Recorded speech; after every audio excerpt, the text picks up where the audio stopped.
Good morning. It is Saturday morning, and we are ready to rock and roll on today's Facebook Live session. Welcome to Brunansky's vlog live on Facebook. We are going to go ahead and give everybody a second to hop in, and then we will get the show going. Good morning. It is Saturday morning. This is Brunansky's vlog. Good morning. It's Monday morning. Hey, what's up, everybody? It's Jeremy Brunansky with Brunansky's vlog. I've got my iced tea. I've got my iced tea here. I've got the box office report from this weekend. And let's go ahead and take a look at one news story then that dropped this morning. We are live right now. We are going to cover Friday's box office. So for this weekend's box office, on these Facebook Live sessions, we do like to cover the weekend box office. So what does that mean? That means that this is pretty impressive, as you'll hear in a minute. And I'm not going to give any spoilers, so don't worry. In theory, that film should have done gangbusters. This movie is so much fun. I think the rewatchability factor is super high. Wow, this was actually a fun time. I'm on board. Sign me up. Game over. If you're watching this on replay, thank you. All right, let's just get into it. Number 5, number 4, number 3, number 2, and number 1. All right, we're back. Welcome to Brunansky's vlog live right here on Facebook. We're going to go ahead and get started this morning. We have a lot to cover. Some of the stuff is a little bit goofy, a little bit silly. Some of the stuff is pretty, as far as movies go, it's pretty important, like the Oscars. So we're going to jump right into that. We also have a news article that I wanted to share with some folks who have been giving some internet rumblings about a movie that's coming out and the different versions that may or may not be available. And then finally, we have a bunch of movie reviews today as well. 3, count them, 3 non-spoiler movie reviews that are going to be the full versions. We'll be dropping on Monday's brand new episode of Brunansky's vlog on YouTube. But today we'll just give you a quick overview, non-spoilery review of Paddington 2, 12 Strong, and The Commuter. So you'll get to hear some of that. But right now, we're going to jump right into Friday's box office report. As we always do on the show, we like to cover the number 5 to the number 1 as far as earners are concerned. And then maybe also look at the board to see who's in the top 10 that may be adjusting their pole position come Monday morning when we look at the full weekend box office. So what everybody saw over the course of the weekend. So let us go ahead now and jump right into the Friday box office report here. And I will go ahead and throw the link for this in the show notes below. If you're watching this on YouTube replay, thank you so much. If you guys are watching this live right now on Facebook, thank you so much. And in the comment section is where I'm going to throw the link for the box office. So give me 1 second to do that. That way, if you guys want to pull it up in a separate window while we're covering it, be my guest. So there we go. Ka-chow. Bada boom. It's there. It's available. And it's waiting for you.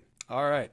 So coming in at number 5, we have The Post at 2,400,000. Coming in at number 4, The Greatest Showman at 2,540,000.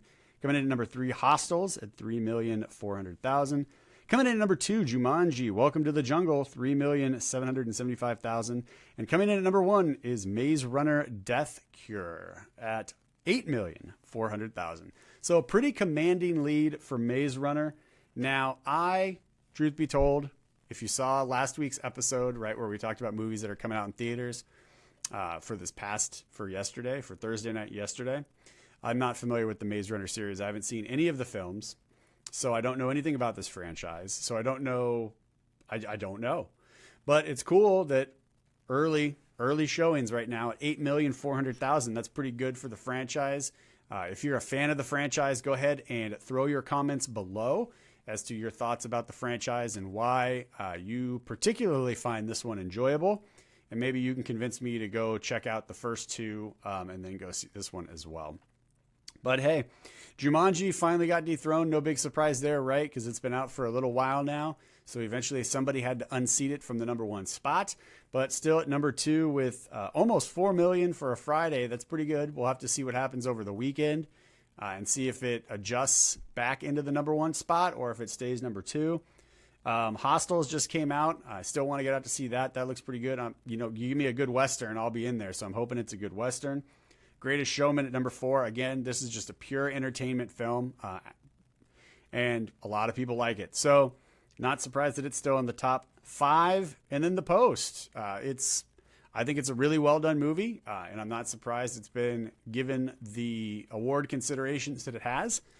So if you want to see my review for that, you can absolutely go to the YouTube page, excuse me, Brunansky's Vlog, and check that out. If you're watching this right now on YouTube replay, I'll just go ahead and throw a card up right here for the Post review. You can click on that and check that out. All right, let's go ahead and move on now. So there was some rumblings here. Oh, let me wait real quick. Let me see if there's anything weird in the top 10. Let's see. What is this movie? There's a movie called Padmavee coming in at the number top 10. I've not heard of this film. I don't know what this is, but it came in at number 10 with 1,137,000, just under Paddington 2, Shape of Water, 12 Strong, Den of Thieves. So, hey, cool for that. It came out in IMAX, so I'm not quite sure what the film is, but hey, if you saw it, comment below. All right, cool. Let's go ahead and move now. There was some rumblings about an extended cut of Marvel's Black Panther that's coming out. And people are saying, like, can't wait to see it. Obviously, we can't wait to see it because it looks incredible. But people are saying, like, we can't wait to see this. Hopefully, we get the long version, blah, blah, blah. And then Adam Chitwood over at Collider wrote up an article that I read this morning that actually, if you have an interest, I'm going to throw it in the comments on Facebook. So if you want to click on that, you can. And if you're watching this on YouTube replay, it'll be in the description box below. But it kind of goes through why you won't see a 4-hour theatrical cut of Black Panther, like what the terms mean. If you're like me and, you know, people are like, hey, I can throw some info and kick some info your way and make you a little bit smarter. And you're like, that's cool. Then check this article out because it kind of explains, well, it doesn't kind of, it explains in detail why we won't really see this 4-hour cut that everybody's kind of rumbling about. So check that out. I'm going to throw it in the comments right now, so you can take a sneak peek at that. Give me 1 second to paste that. Okay, so that's down there too, so you can go ahead and check that out. It's a really good article, and it'll give you some perspective.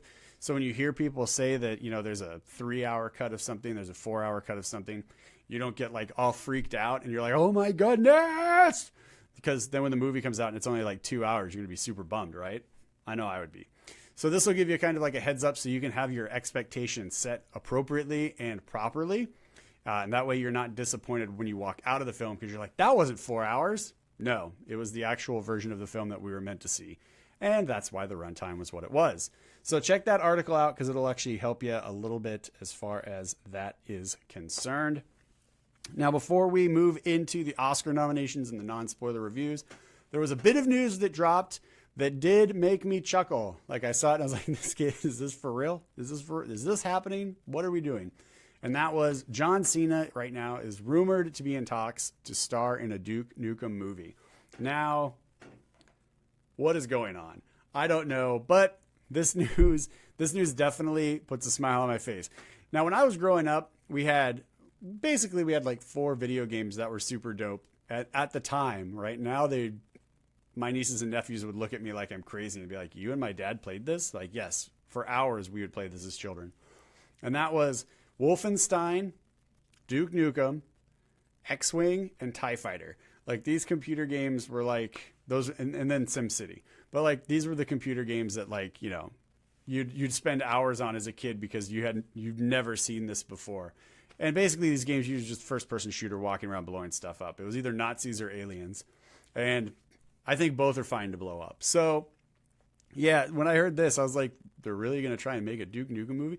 So it could be fun. I don't know if this is even going to get any legs and get off the ground. But if you were not aware, John Cena is in talks right now. We're rumored to be in talks to star in a Duke Nukem film.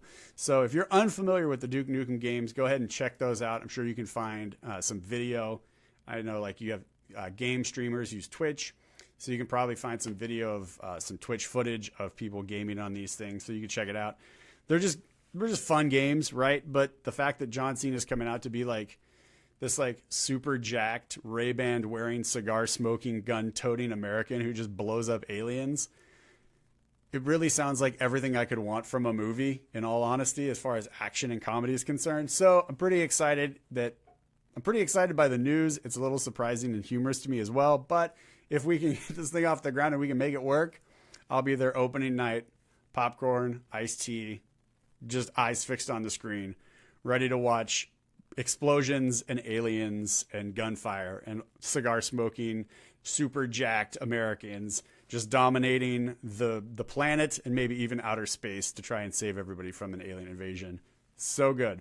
So anyway, let's move on now. We're going to move on to the non-spoiler reviews for the 3 films that I saw this past week. And again, all 3 of these are going to be dropping on the YouTube channel on Monday's episode. So if you want the full review, you can check those out there. First is going to be Paddington 2. Now, I just watched Paddington for the very first time. I didn't like rewatch it. I just watched it literally for the first time right before going to see Paddington 2. Now, if you're watching this on Facebook Live, I'm going to go ahead and throw the link for that review down in the comments as well. So the comment section is getting a little extra love today from links for the show. And if you guys are watching this on the YouTube replay, go ahead and check that card out right there. It'll take you right to the Paddington DVD review that I did right before I went to go see Paddington 2. So overall, Paddington, I thought, was a really, really great family movie. Again, if you're Facebook Living, comment section, you can go right to the review for that YouTube replay. Again, I just threw the card up a little bit ago, so you can just go back and check that out. Or just go to the DVD VOD playlist. And you can find it there. But Paddington 2, just an overall... I had big expectations going into this film because of how much I enjoyed Paddington. And it hit and went a little bit above. I was not expecting to enjoy it as much as I did, but the way they crafted the story, the way they built the world, it doesn't feel like Paddington 2. It feels like Paddington the sequel. And what I mean by that is sometimes you get a movie and you're just like, okay, now we have this character, but they're going on a completely different adventure and it's all new everything. This literally feels like a continuation in the Paddington world because all of these people come back from the first film. The Brown family's there. The crazy neighbor, I think he's Peter Mayhew is the actor's name, who is also Doctor Who. He's back. And my favorite from the first thing was this random band that just shows up to play songs to kind of help move the plot along. It's like this little street band and they just keep popping up in Paddington, and they were back for Paddington 2. So I was super happy that they were there because they have like this really cool like jazz style of sound that they do. I loved it. So I was happy to see them back. Also, just we feel like it makes more sense that Paddington is like as accepted as he is. Because my big like what in the first one is you have a bear that walks on 2 feet, walks around London. He's got a hat. He's got a coat, right? He's got a little suitcase. And he talks and everyone's just kind of fine with it. It's like there's this bear that's been walking around, all bears, plural. Bears have been walking around London talking to people for years. And this is just another bear. Like, so that was my first, like, in the first one, I was like, no one's just like, what is going on? I'm talking to a bear. Like, chemtrails. Is the government giving chemtrails and I'm hallucinating right now? Like, there was none of that. Like, everyone was just super chill. And they're just like, oh, hey, what's up, talking bear? And you're just like, that's a talking bear. So, but anyway, the movie's still great. And then in the second one, everyone kind of, it makes more sense because Paddington's been around for a while. So everyone's like, hey, Paddington. Like, so it was cool there. And I was like, okay. And they did a lot of the same things they did with the story from the first one on like, they give you something that's important for the character. And then by the end of the film, you understand why it's important, not just to the character, but to the overall story, which I thought was super great. And they also, in the first one and the second one, they do this really cool, like far back shot that they do where it shows, in the first one, it shows the house of the Browns and it shows the different rooms in the house and what the Browns are doing in each of their room. And then in this one, it's when Paddington goes to jail, it shows like all the different prisoners, like in what they're doing in their cells. I don't know why. It's like a little thing, a little stylized thing to kind of show you more about this world, but I really dug it in the first one and the second one. Overall, Paddington, you're going to watch, at least I did. I was watching this movie and this little bear is adorable. So if you haven't seen Paddington or Paddington 2, I definitely recommend it. Fantastic. dare I say, perfect family films. So check these out. Absolutely adorable. Paddington is not only going to take you on an adventure on screen, but amazingly, he's also going to help you find that small bit of goodness inside your own heart while you're watching the movie. Absolutely brilliant. Love Paddington. Check it out. Coming up next is 12 Strong. That is the true story, the declassified true story of the horse soldiers. Now, when I saw the previews, you guys heard before on one of these Facebook Live sessions, I said it looks like it's going to be a respectable action film. I was completely right in that. It's historically, right? They cover the things that are important to the historical aspects. And then it legitimately is like, it's like a Saving Private Ryan-esque kind of history movie. Like, it's shot so well, it doesn't look like it's a history movie that you'd watch in like a high school history class.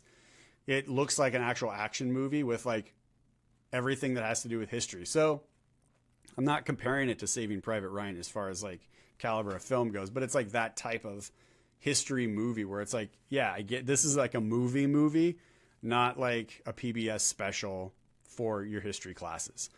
I hope that made sense. So really, really dig it. The acting in it is actually pretty good. The guy who plays Navid, I can't remember his last name offhand, but he was, you'll hear in my review on Monday, he was the standout breakout performance for me in this film. He gives so much emotional range. It's fantastic. The close-ups on his face really show the emotion, and they really capture the feelings that he's going through in his predicament as a general and kind of warlord. And then Chris Hemsworth and Michael Pena, fantastic on-screen chemistry together. Same thing with Navid and Chris Hemsworth. Great back and forth together as they're both leaders, but of their own groups. Really, really great movie. I walked out of the theater surprised at how much I actually enjoyed it, because I was like, this is going to be a historically respectable action flick. But when I walked out, I was like, this was a fantastic movie. Yeah, and I can't wait to see it again for a second time. So it's a little over 2 hours. So if you see that and you're like, ooh, I don't know, 2 hours, don't worry about it. Literally the time flies by. I went to see the theater, the sun was up. I went to see the movie, the sun was up. When I left the theater, the sun was down, and it took my brain a second to adjust, because I was like, why is the sun down already? Like, it just I didn't realize it was over 2 hours. And when I walked out of the theater, I did not even still realize it was over 2 hours. The movie is so well done, quick paced, boom, boom, boom. They waste no time. The explosions, the bombs, all the action look fantastic. So if you're an action guy like me or an action girl, like, just, this is not going to disappoint you. There's a lot of really good action in this. There's actually some comedy in it too, surprisingly. You get a lot from this film. Definitely recommend you guys get out and check out 12 Strong in theaters right now. Again, Monday, full review on the YouTube channel. All right, next is The Commuter. I saw this yesterday. Got everything written and recorded yesterday for Monday's episode. So this will also be dropping Monday on 10 a.m. PST on the YouTube channel. So The Commuter, Liam Neeson's new action flick where he's on a train, right? I walked in and I was like, just give me a good Liam Neeson action movie. That's where my expectation is. And it didn't disappoint me there. There are some confusing things that happened at the very end with regards to his character.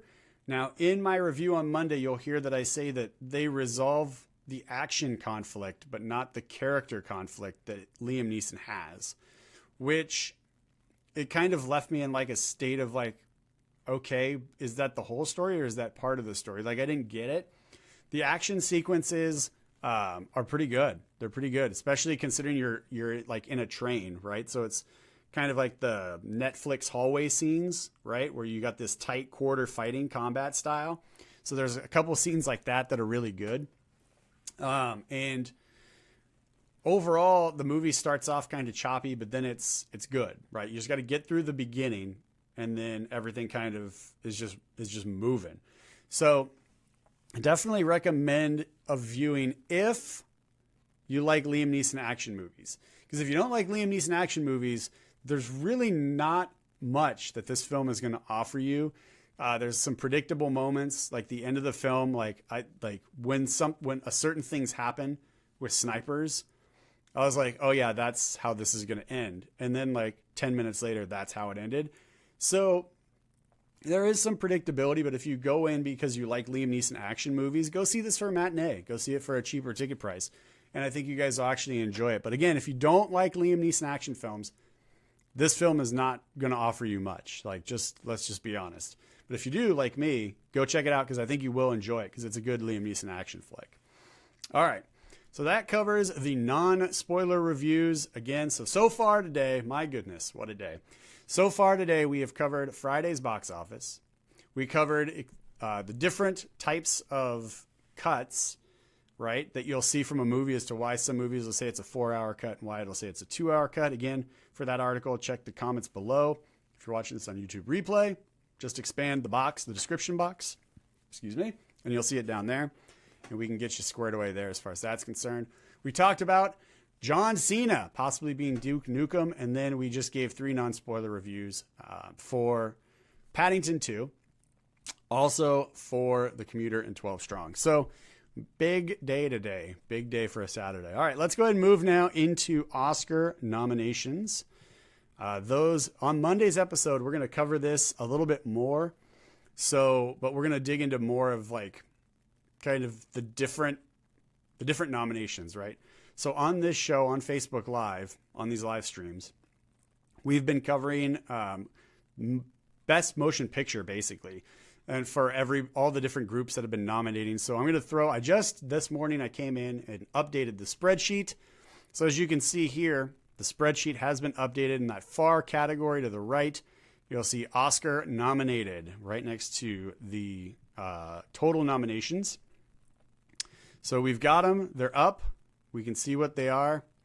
And the films that were nominated for this year's Academy Awards, Call Me By Your Name, Darkest Hour, Dunkirk, Get Out, Lady Bird, Phantom Thread, The Post, The Shape of Water, 3 Billboards Outside Ebbing, Missouri.